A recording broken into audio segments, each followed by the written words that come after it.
Hi, everyone. Don Famularo here, and I am back. Boy, I keep on coming back and back and back. I'm like a bad rash. Unbelievable. This is great to return again.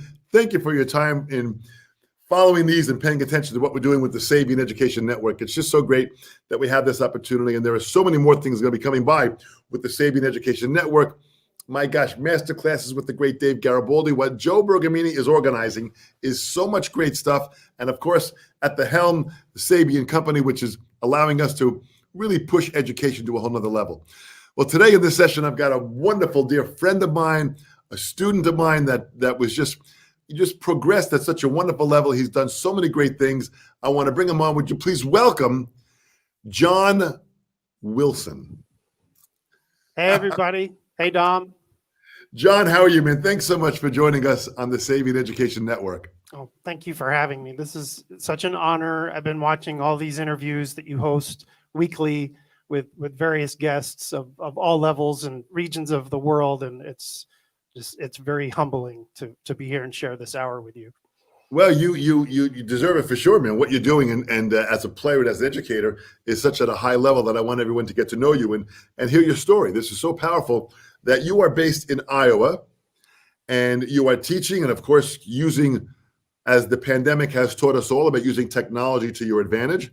I want to get into all of that. I want people to understand who you are and what you do. But I want to first start at the beginning of what got you involved. I always love this question. What got you involved in drumming and why drums?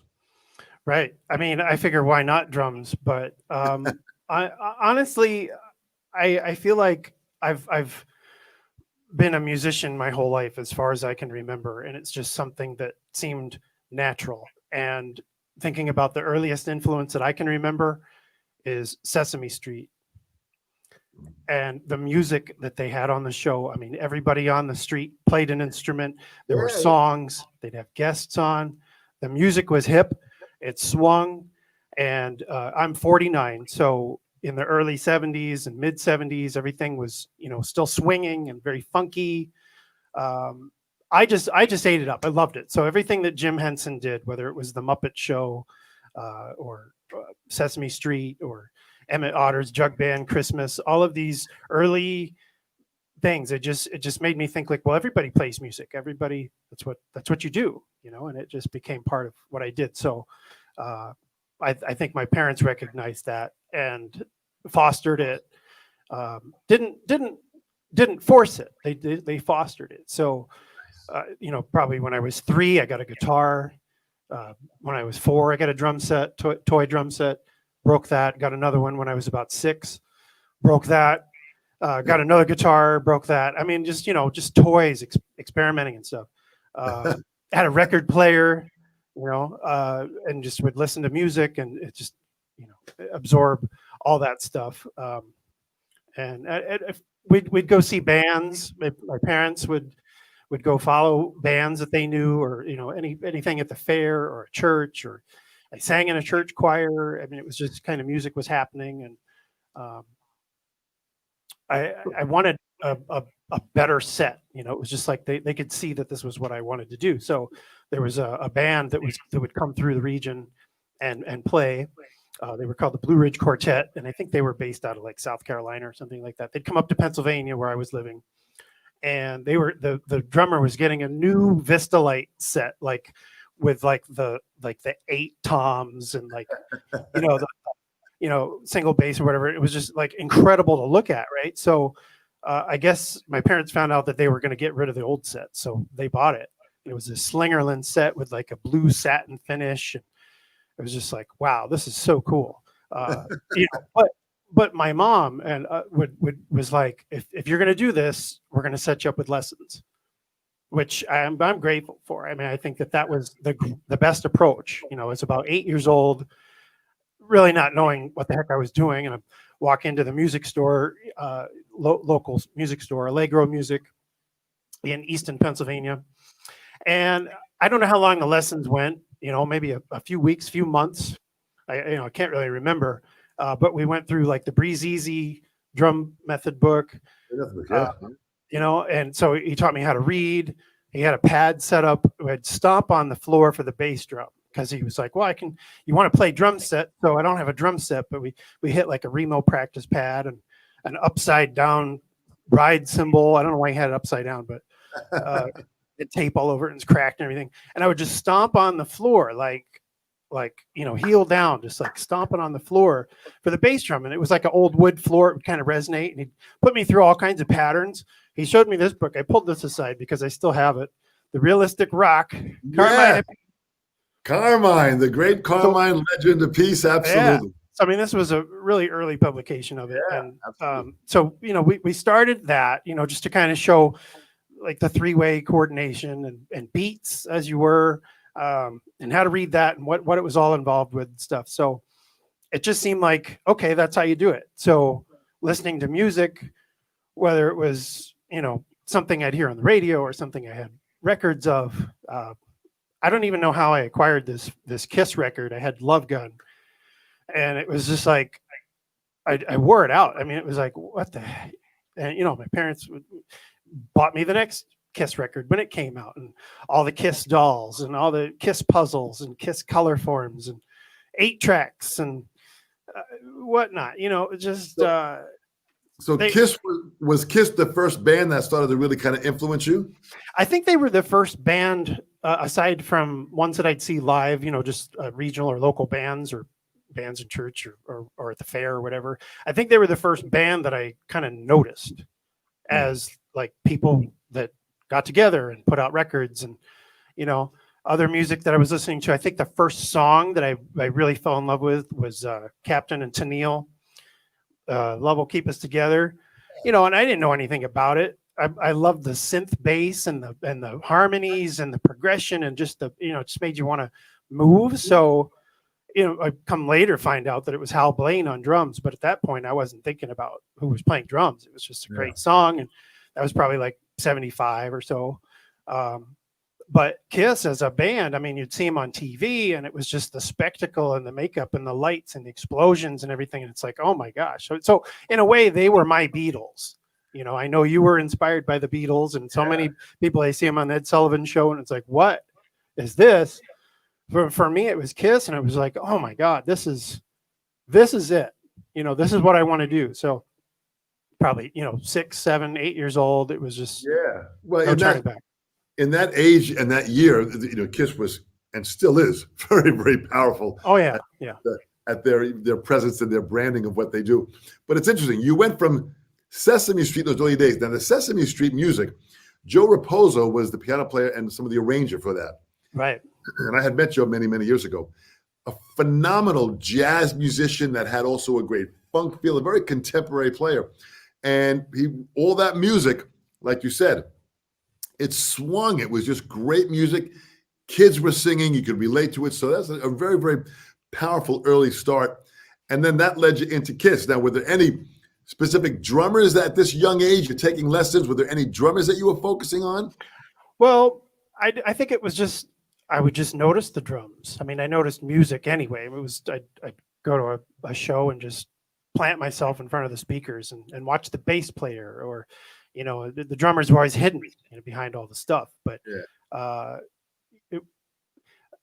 just tried to, I don't know.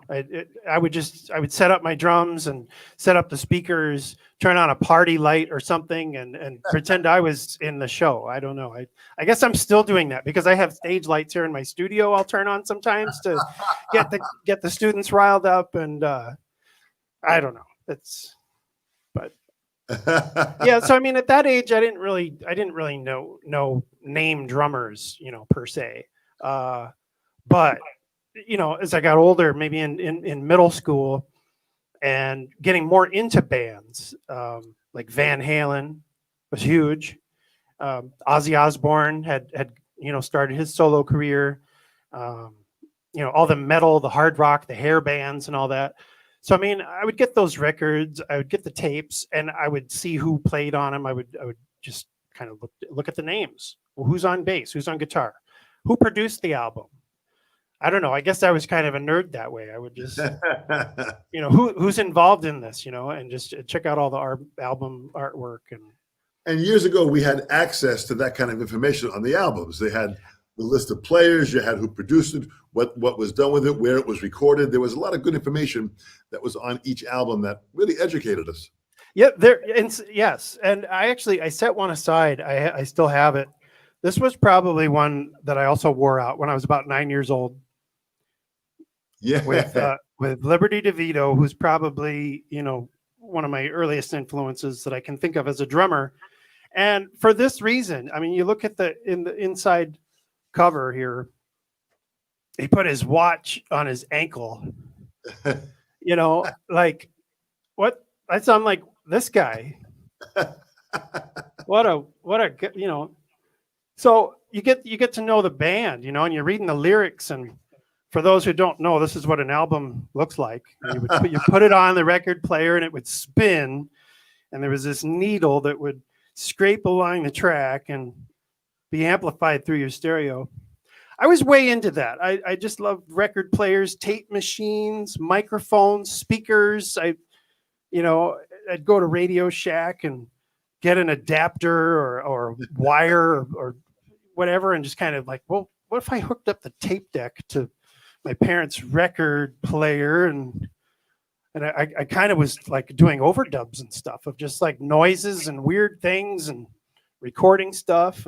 And the time that we came up with, John, what you're mentioning, tape deck, albums, and even Radio Shack. No one knows what the hell that stuff is anymore. Right. Showing our age and what we did, but it was a very different time at that time. So what's amazing is all the different music that was being delivered and exposed to us at that time. So here you are now in the 80s, you got these bands. So when did you start, getting into it where you wanted to play with other musicians? When did that start? That was probably when I was about 15. And honestly, when I was in like 4th and 5th grade band, still taking lessons and everything,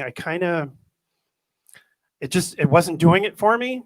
The band director, I think, just kind of was like, oh, maybe I'll switch to trombone. Like, I just kind of was like, okay, drums. I know drums. I want to learn something else. And it just, I don't know, it kind of became a thing where I don't know if I want to be in band. Like, I was still a drummer, but I quit band. And, I tell my students that too. It's sometimes if you have too much on your plate, or if it's really not for you, it's okay to take a break. Yeah. And I think that break did me well because, I got involved in BMX bike racing from about age 10 to about 16. And I was gone every weekend, making friends in different states and all this stuff, and being influenced by music that they would like, older friends. And we'd get in the car, we'd take family trips, and we'd go to these things. So, I'd run into somebody in another state. They'd have a boom box. Hey, what's that?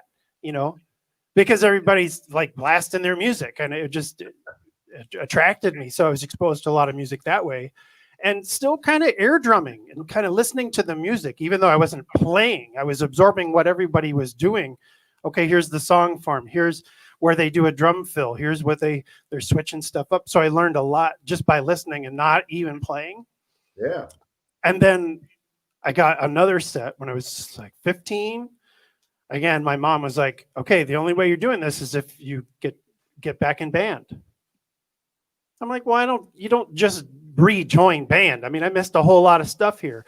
But I talked to my band director, Bill Curnow, who passed away about 2 years ago, sadly. But he was like, okay, well, show me what you know. And so we went through some things, and he says, well, why don't you, the drum line's already filled. Why don't you play bass drum? I'm like, okay, great. I played bass drum. He encouraged me to play jazz band because he knew I could play drum set. I started playing in like the pit band for drama club. Did a few of those shows and musicals. Started playing in the swing setting. He Nice. took me to Europe. He directed this band that went abroad and went to like 9 or 10 different countries. Really? How old are you at that time? 16. So now you got to get a passport.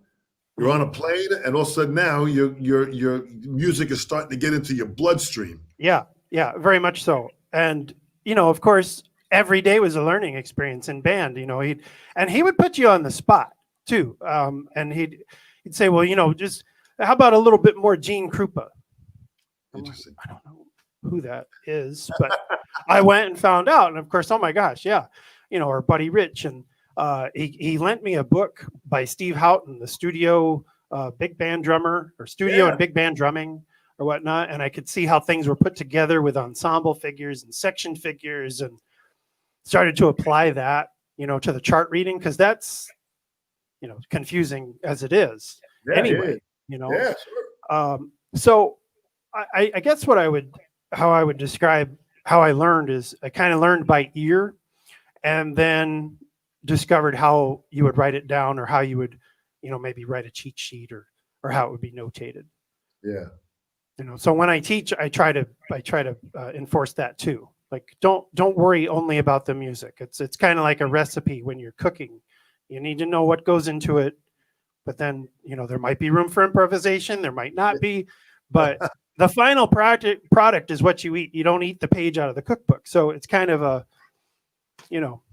sort of like that. So you really have to listen. And I think your ears are your biggest tool in learning, whether you're transcribing or playing or just enjoying whatever you're doing. So, well, it's great that you started to take in the aspect of all these different areas of music. You started to bring this in. So now you start playing professionally. When did you join your first band where you started making money doing it? When did that happen? 17. A high school friend of mine, Albie Dunbar, who I think you've met, I think, at the NAMM show, and once before I was there, and then another time when I was there, and we came to the Sabian booth, I think. He was a bass player, and he really pushed me too. And I expressed a lot of gratitude toward his pushing me. We played together all the time, just the two of us, and we were looking for different people to play with. And he'd be like, "Well, you got to sing. You got to sing at least a song in the set." I mean, he really pushed me. He's like, "You got to listen to this Motown stuff." Just really, he was into it. He was driven. And so he answered an ad, or he saw an ad up in a music store. These guys that they needed a bass player and drummer. So I think they were like 23 and 28, and we were like 17, 18. But we played with them and played some Led Zeppelin and some other stuff, some originals, and played. That was basically like the whole summer before I went to college. But yeah, so I was 17 for that band. And so were you familiar with Zeppelin when you started playing with them? Yeah. What kind of research did you do for that? What was that again? What kind of research did you do for that when you were playing with the band and they're calling out Zeppelin tunes? You had to go back now and learn the tunes now, right?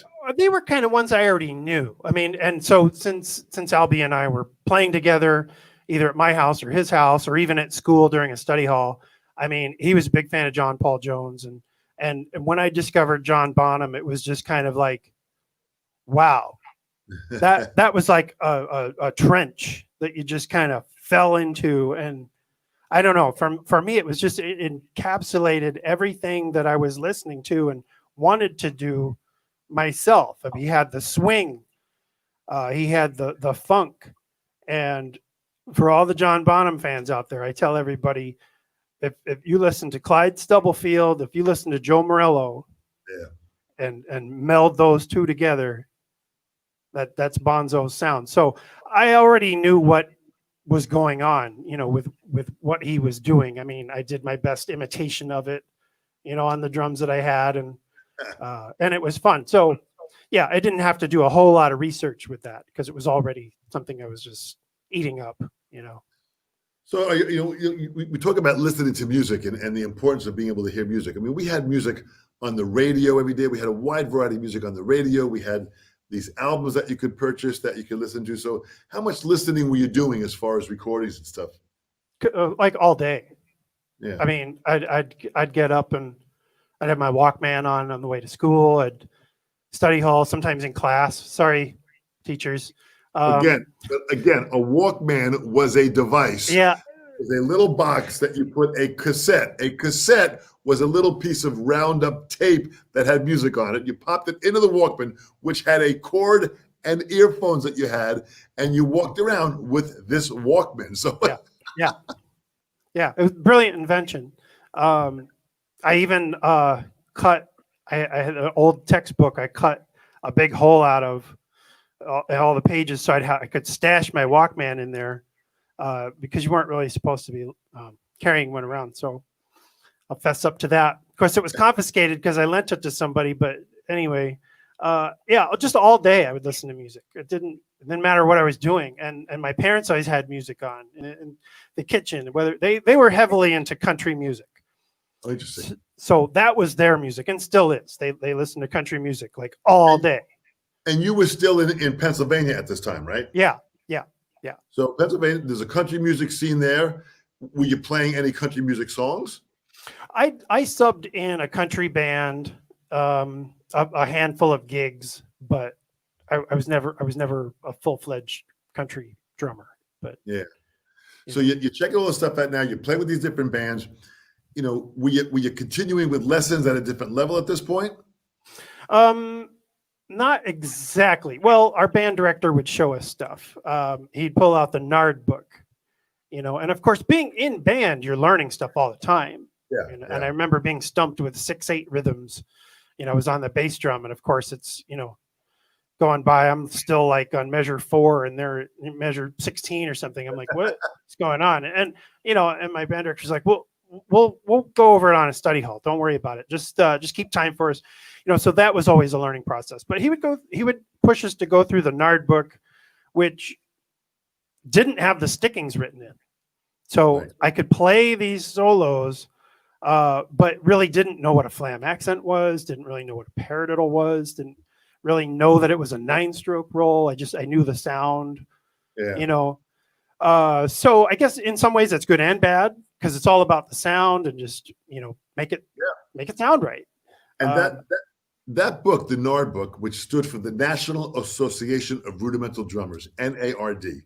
The Nard Book is a collection of different passages written by several people, of which William Ludwig has a couple of things in there. George Lawrence Stone has some, you know, everybody kind of contributed different rudimental solos in there. And it comprised of the rudiments. And in the original book, they had the first 26 rudiments. Mm-hmm. Right. So for the longest time, I thought that's all there were. Yeah. You know, but because it was an older book, and you just, this is the knowledge, you know.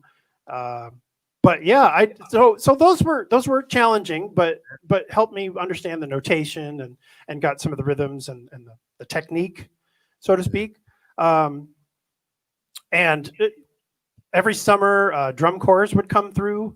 Like the Garfield cadets from New Jersey would camp out in our gymnasium and rehearse out on the field and stuff. So I'd watch them, and one of the guys gave me a packet of their warm-ups and stuff, and I'm like, I don't even know how to put all this stuff together, like what all it means and everything. So that was like information overload. But seeing what they did, and then I played in marching band, and I played snare drum my senior year, and it was just like, wow. You know, I have a long way to go. But so then in my senior year, then I took music theory and started to really kind of understand all the harmony and that aspect of it. And right around that time, Modern Drummer had a feature on different music schools. And I had already applied to a state school in Pennsylvania because I wanted to be an English teacher. I don't know. You get to a point in your high school time, and you're like, what are you going to do for a job? I don't know. You know, go teach English and play in a wedding band or something. Because that was also another thing. My history teacher, Craig Coyle, played in a wedding band, and he was just out of sight, like just funky. He was a big Billy Cobham influence kind of guy, and I had to play a drum solo for a jazz band thing. I'm like, can you show me some stuff? Like, I don't. How do you do what you're doing? You know, and so he broke some things down for me.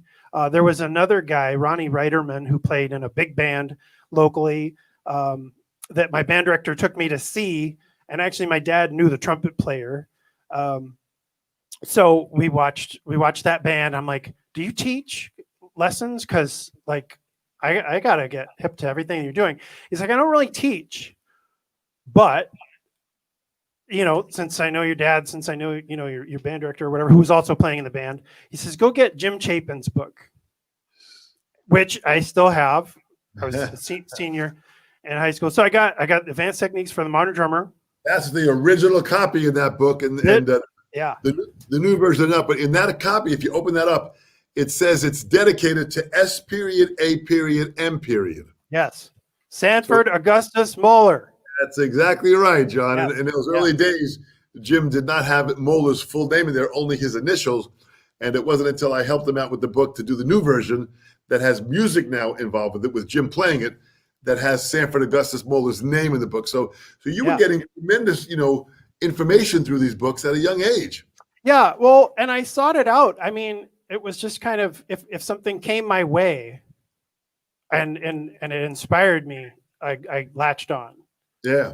And nowadays, you have Google and whatnot, and you can search the internet and find out, drummers in your area, whatever, that didn't happen then. So it was just happenstance. If somebody came through and they did a clinic or you saw them play, that's how it happened. Or you saw them on MTV or concert or something. We can get into this later, but then I did have a couple lessons with Jim, and he signed my original book, which was really framed. Awesome. Frame that baby. I should. Yeah. So Ronnie says, go through the first 12 exercises and call me. I couldn't get through them. So I never called him back because it was just like, I can't even get it. But so then I went to college and decided, pretty early on that English wasn't for me. And I changed my major to music, which meant I had to really get involved with the mallet percussion and the timpani and all that stuff. You can't just go in there as a drum set player and, make it. You have to know about all the music, right? So I really had to play catch up on that stuff. And, I'm an adequate player now, and I can teach my students that stuff. But at the time, I really didn't know a whole lot about it. So that was interesting.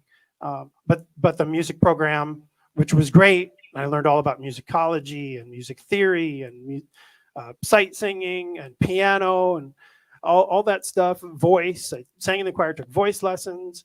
And all of this was because I thought, well, I want to be the best drummer I can be for a band and go make it, in LA or whatever. My friend Albie had moved out there and went to Musicians Institute. And the whole time I'm in college, he's like, you got to come out. You got to come out. Just come out. And then he'd be like, no, wait, stay there, learn what you're doing there, and then come out. Like, get your bachelor's and then come out. And so I'm like, I don't know. Anyway, but so at college, there wasn't really a heavy drum set program. There was jazz band, but it was all classical percussion and stuff. So I kind of felt, well, I'm kind of missing out on that. So I'd go to clinics, and one clinic that I must segue into here was Liberty DeVito and Dom Famularo at a local music store in Phillipsburg, New Jersey. And I was just blown away. And the sort of dichotomy of the two of you coming out, I didn't know who you were. But I guess, some other people at the store is like, oh, this guy, man, he's just, you should, all right, well, okay, I'm just coming for Liberty anyway. I mean, this is going to be awesome. So the two of you put on a tremendous show. Liberty played along to, a lot of his Billy Joel tracks, explained his drum parts. And I think you had opened, and it just blew everybody away with all this blistering double bass and splash cymbals and all the things that you do. And we're all just like jaw dropped. But it was really inspirational because he talked about being a songwriter's drummer and being a drummer's drummer. Yeah.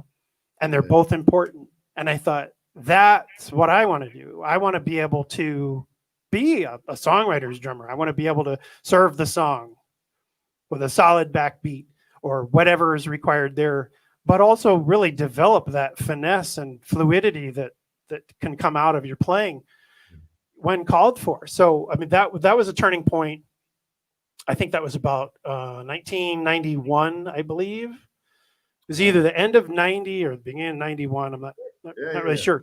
I had just seen Liberty on the Stormfront tour at Giant Stadium in East Rutherford, New Jersey. And I was like, yeah, I saw you at Giant Stadium. He says, I remember you. You know, so silly. But anyway, it was great to talk to you both at that point. And I'm like, okay, this is now 30 years ago. Yeah. This is before the internet. This is before we understood a lot about computers. I mean, this is really the beginning stage of the evolution of the world. Nevertheless, music was still growing. Right. Yeah. So those clinics, I mean, that was a chance to see somebody in person and hear them and ask questions. And it's like, oh, man, it's just incredible. So throughout that college time, my college roommate, Don Underdonk, was in a couple of drum corps. He played contrabass bugle. And he's like, well, you should come try some drum corps. I'm like, I can't play that stuff. I mean, I can barely get through the college marching bands. And these kids are insane. So you got to come down. You're good. I'm like, okay. So I went down, and of course they're just, man, like all these. We went to a Blue Coats camp in Canton, Ohio. But no, I mean, I was just like, I basically had my butt handed to me, but went home with the warm-up packets and everything and just dug into it. A lot of it started to make sense, and all that sort of philosophy and methods and stuff are things that I put into my own teaching now too, just like how you understand it, how to convey it, all that. So I didn't do the Blue Coats, but then the next summer, he's like, well, I'm going to do the West Shoreman in Harrisburg. That's just weekends. You don't have to go away for the summer or anything. Wow. So I'm like, okay. So we went down there, and same thing, like the snare line's incredible. Plus, they got together a lot during the week. They're like, well, if you're just going to be here on the weekends, I mean, we can't. Why don't you join the pit? I'm like, okay, what do I do there? So I played marimba in the pit all summer and got my mallet chops up. Nice. Well, now at the same time, one of the snare guys comes over. He says, yeah, I heard you played some drum set. So I'm a buddy of mine, Joe Bergamini, studying with this guy, Don Famularo. What do you think about going out for a lesson? I'm like, I don't know. I mean, and I had seen you the year before. I'm like, that sounds pretty intense, but yeah, sure. Sign me up. So we came out, and that was, I think, like May of 92. Yeah. May of 92. Right. So I would drive. It was about 2 hours, 15 minutes from my parents' house, from Easton, Pennsylvania, across New Jersey. New York was like halfway, go through Brooklyn, Verrazano Narrows Bridge, out on Long Island to the Long Island Drum Center once a week on Fridays for an hour. And though that was so inspirational too. I mean, just the drive there, listening to music, of course, cranked up, get inspired, come to the lesson.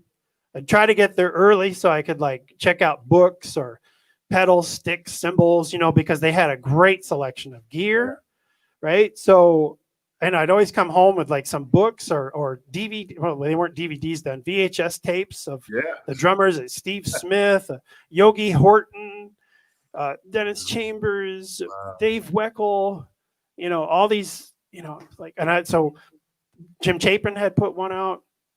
We'd do our lesson. I'd go home and just be like, blown away. So that was my Friday for a long time. A couple of those times you had to get a sub because I think you had just started going to China. Yeah. And Ricky called me and he says, well, sorry, Dom can't make your lesson, this Friday. I know you have it scheduled, but I got Jim Chapin.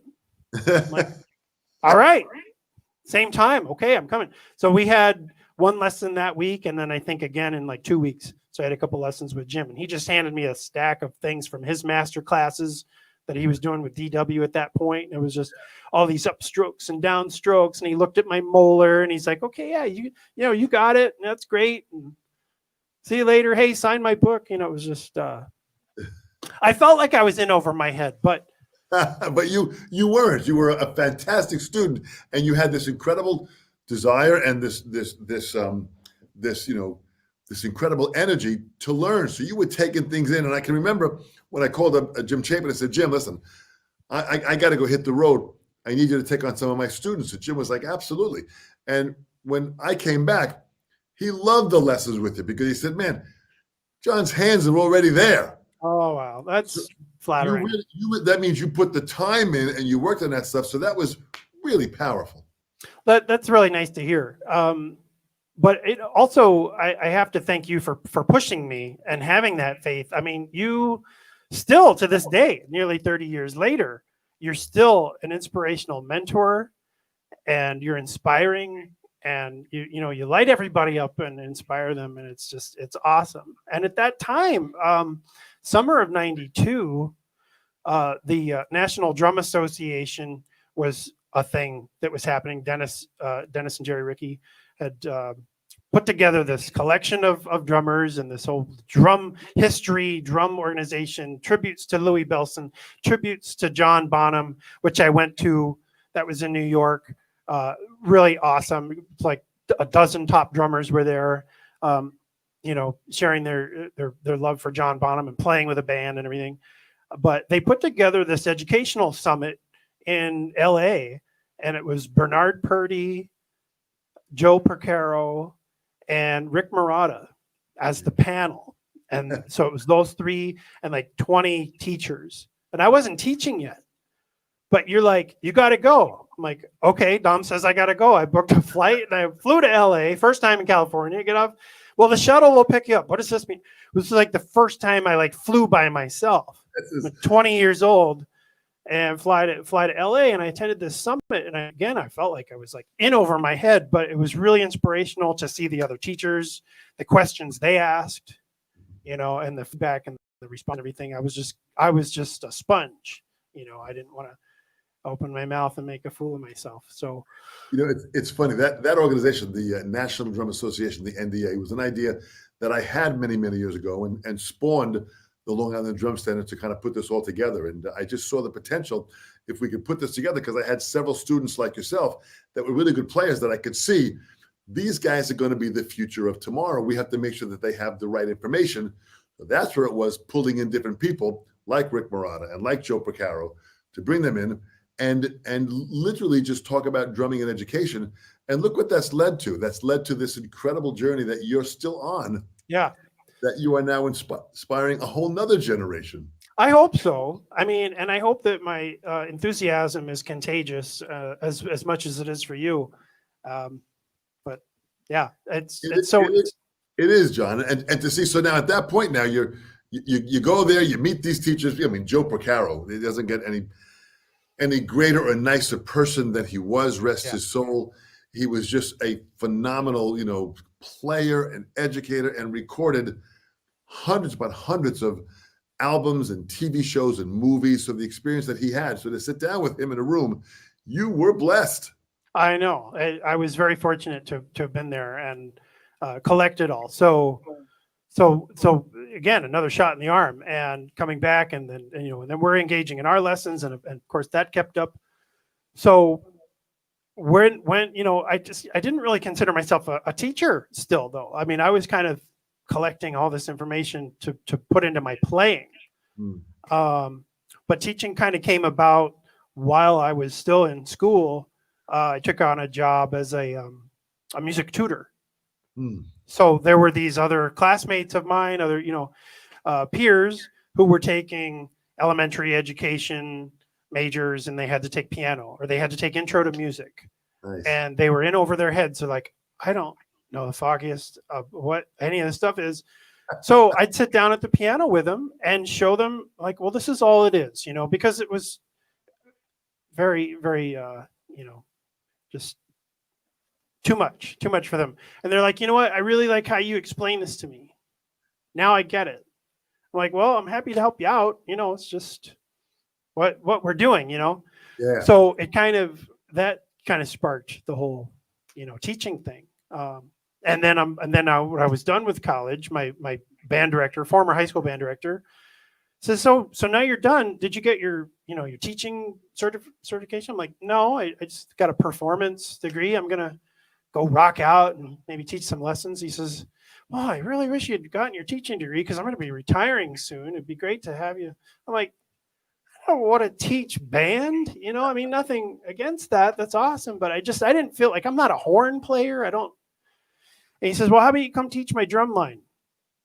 Okay, you know. So I taught his drum line. He brought me in to do a percussion clinic on all the mallet instruments and the tipping and everything. He says, "I want to get everybody, you know, involved in what you're doing." And so he really fostered that too. Again, I mean, he just the teachers that have influenced me, you know, in that way, I'll always remember them. And I like to tell their stories because I think it's important to recognize your music teachers. Have a favorite teacher. Tell your teacher, you know, how much you appreciate what they've done for you, and you know, that you think of them and you pass that information along. So that was really inspiring and influential. So I taught his drum line. I was still studying with you. I picked up some other teachers as well, which I can talk about if you want. I feel like I'm rambling about the. Yeah, no, just some of your other educators that you had, other teachers that you passed through their portals. Around that same time, I saw Keith Necessary do a drum clinic at a local store. Actually, the same store then that a different location of the same store you played at, and he went over all this stuff that Joe Morello had taught him, and he was talking about Gary Chester and all the catalog of recordings that he did. He was and not just Gary, but Keith was a session drummer, and just his like bio was pages long, you know, at the clinic. I'm like, oh my God, I should study with him. So at the time I was still feeling like, well, you know, at my university, the drum set program was a little lacking. So I wanted to seek out these other teachers like yourself and Keith. So I signed up with Keith as well. And he put me through all the Joe Morello stuff and all the Gary Chester stuff, which I still use with my students, and feel like that was some really inspirational and beneficial material for my playing. Another teacher in the area, Kevin Sefera, had recently graduated from Musicians Institute and was teaching like 15 minutes from my parents' place. So I hooked up with him, going to him once a week, and we went through like a million different ways to play through syncopation, you know, and so, I mean, and he was like an area rock star. So it was like, wow, inspiration, you know, show me, you know, a great one, you know, so just trying to collect as much information as possible. But all those things I've put into my recipe, so to speak, for lessons that I teach myself. Well, it's amazing how you really started pulling all this information, whether it was Keith or Chapin or myself, and you're pulling this all together and you're kind of organizing your own thing. And it's kind of what you did. So now with what your teaching practice is now, so now you make the move. Now, when do you get out to Iowa? That's been 20 years now. I was like in my late 20s. Okay. And so at that point, you get out there, you get to Iowa, you get settled in, get married, family, all this stuff starts to happen, right? Yeah. Full blown. Right? There's a whole other world of where that comes into. Right. Now you set up yourself where you are now. So you're in your studio now, and you've got several students. And now because of the pandemic, you're also altering how you teach, like everyone has done. You're online. So this is the camera angle that you use when you're teaching, correct, from your drum set? It is. Yeah. So when I do my drum set lessons, I have my monitor here and my camera here, and they can see what I'm doing. I have an overhead cam too. If they want to see that view, I can set up a foot cam if they want to see that. But this is the primary view, and I get feedback from them. I ask them, do you like this angle? Should I move stuff? What's helping you? I really want to make sure that I'm giving the most to them, you know, because we're not in the room with each other anymore. I want to make sure they're getting the information. I had been using one big ambient mic for a long time, and just recently I decided, okay, I'm going to go with the headset, cockpit mic, you know, may I take your order, please? I didn't really want to do it, but this is a mic that I used for singing in a band, and the design of it is great at sort of blocking out the drum noise coming to it. It's a Shure vocal mic, so you can hear me speaking, you can hear me playing, and I can talk while I'm playing, and it's not too bad. I mean, I try to mute the cymbals before I talk, but I have a camera over my vibraphone and timpani and whatnot, so that they can, get the best angle possible. So you've got students on all percussion instruments then? I do, and most of the students in that realm are middle school and high school students that are going through a band program, that are either, maybe getting credit for their lesson that they're not taking with their band director, or in addition to that lesson, and then, but I'd say more than half of them also want to study drum set. So, I'd say about half the lessons I'm sitting here, some of the other lessons I'm sitting, elsewhere, but yeah. That's fantastic, John. And you got a great set of Sabians there. I know you've been playing Sabian for a while, man. So just kind of explain your setup and just talk about not only the models that you have there, but the locations of where you put your cymbals and why you put them there and what cymbals you put there. Sure. Well, I must preface this is my quarantine setup. I would never take this much stuff to a gig. I mean, it's just, but as this pandemic was starting, I'm like, well, might as well make this fun for myself, because I was practicing more. So I set up a smaller bass drum. I have double pedal, another bass, 2 different bass drum sizes, all the toms, and then just started expanding the cymbals. If I had another boom stand, I figured, well, what else can I fit in here? I just want to have fun, right? So the double China thing, it's excessive, but as far as the models that I like, regardless, hands down, whether I'm teaching or playing, would be the Artisan line, the HHX line, and any combination of those. So Artisan crashes, Artisan rides, HHX crashes, HHX rides. Same with the hi-hats. The Big and Ugly series, So, I mean, for most gigs, I'm happy with 2 crashable rides and a pair of 15-inch hi-hats, like a 20-inch light crashable ride, 22-inch crashable ride, and just try to get a lot of colors out of just those 3 things. Crash on the hi-hats, if we want. Some gigs, I might even just use 1 crashable ride and a pair of hi-hats. So real minimalistic stuff. I like to see. So this is like the total other end of the spectrum. So what do you have there? What do you have there? Yeah. So I have. Is it okay if I play some too? I mean, that's the one thing in this interview series. I think, well, let's hear these cymbals. Let's talk about them. Absolutely. So I got the mini hi-hats, the 12-inch AA mini hats. Right. Got the 15-inch. This was an Evolution HHX 15-inch before they became production.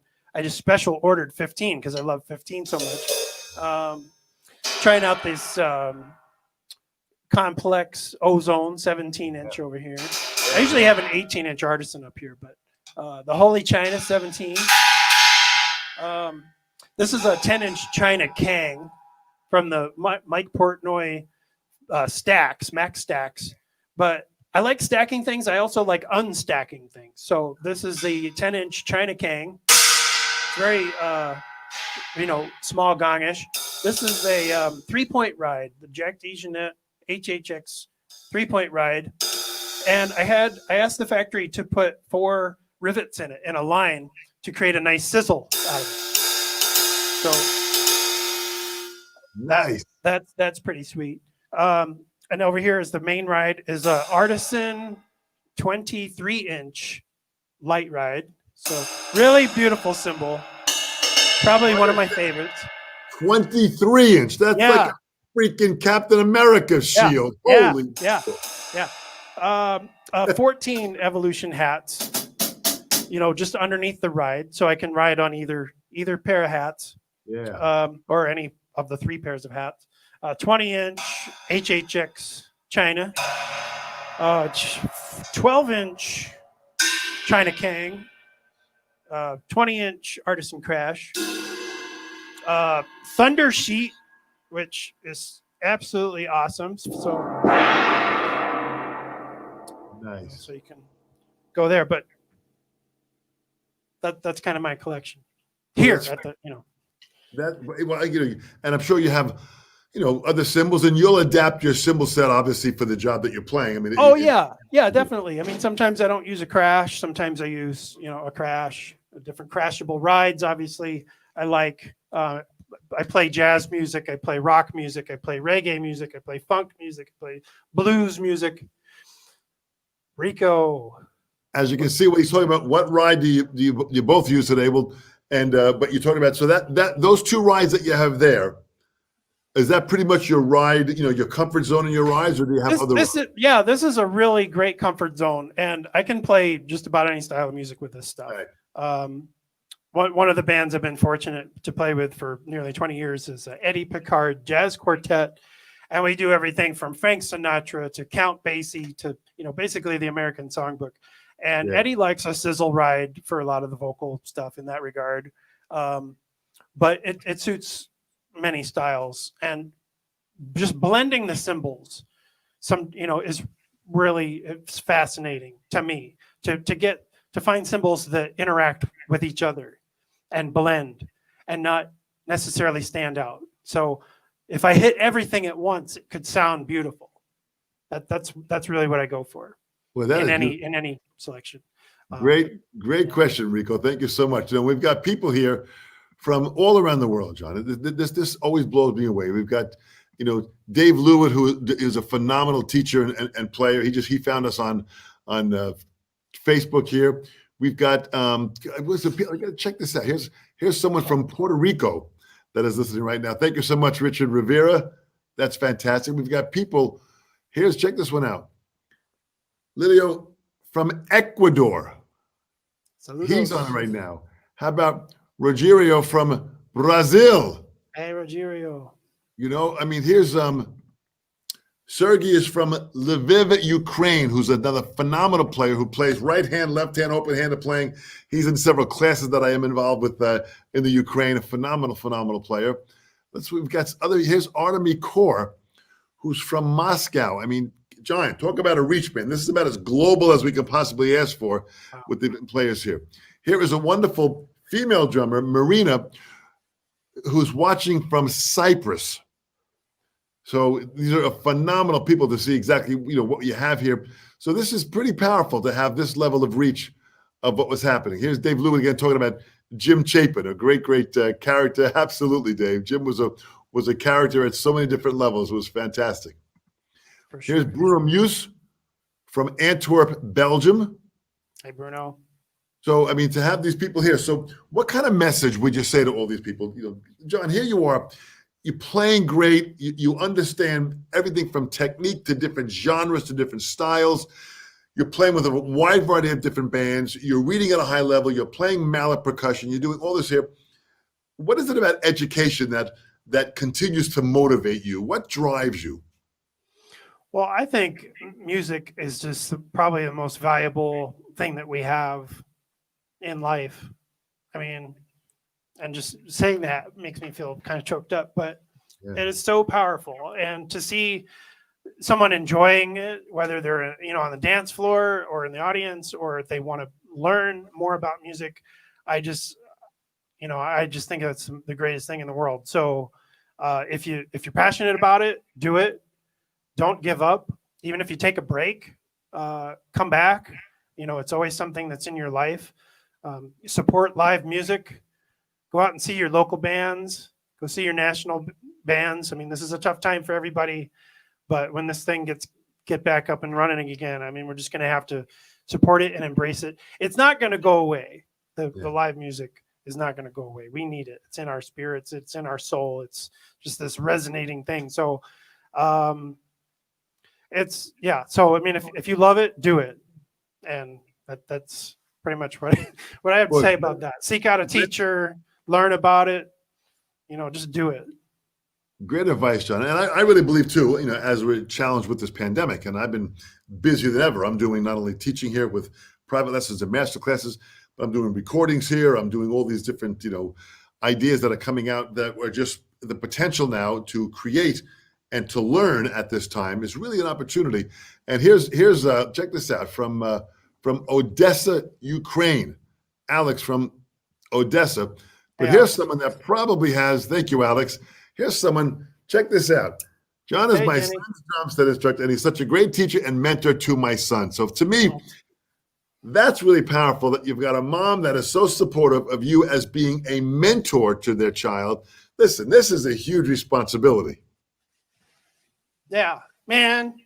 Jenny, you got me all choked up. It really, really is. Jenny, thank you so much for joining us and listening in. And Jenny, I must tell you, I've known John for well over 30 years. You've got someone that not only is a great mentor as far as musically that will guide your son to a much higher level of enjoyment and passion about music, but you've got someone who's a great role model, who is someone that really is an incredible person as a husband, a father, as a friend. He really is someone that is of high quality spirit and character that will guide your son to levels of enjoyment that will just be magical. Thank you, Jenny, so much. Thanks, Jenny. Boy, John, when you think about it, you've got some people that really, really, look up to you, and you've got a great responsibility, which you hold up very well. You really produce and you give what these people want. Thank you. Thank you. It is a responsibility, and it hit me recently. My daughter was at a concert, playing trumpet, and the director spoke to the audience about the community involvement. We are a community, everyone in the audience, everyone performing, all the teachers. And it just was like, oh my gosh, I am really responsible for a lot of things in the community. And so it was kind of like, it's a lot of weight on your shoulders, but it's a responsibility that I take with pride. And I just try to help people along their journey. I'm just a conduit. And I try to pass along the information, in the best way that they can understand it and do the most with what they have. And, if they become a professional drummer, that's awesome. If they just do a little bit better in band, that's great. But most of all, I want them to have fun and enjoy the experience and everything that they can do with their friends. The musicians are the cool kids. So stay in band, hang out with the musicians, It's just... That is really fantastic. And I'll tell you something, you've got Joe Bergamini, who's of course listening in on too. And he says, hey, thanks so much, Joe, who's the manager and director of the Sabian Education Network program, which I work closely with in this program. And it's just so exciting to see and how involved Joe is involved in this, who's a phenomenal player and teacher himself. Joe, you have, Joe, you're awesome. And I can't believe all the hats that you wear. Joe is a phenomenal player and teacher. And I've known him as long as I've known you. I went to his parents' house. He was teaching lessons, way back in the early 90s. And so he was an inspiration too. He was one that I saw could do it. You could play in bands, you could teach, you could, and I think you even said that during one of our lessons, MI is great, but you know what? Look at Joe. You used him as an example. He's set up his own thing in New Jersey and he's still doing it. So bravo.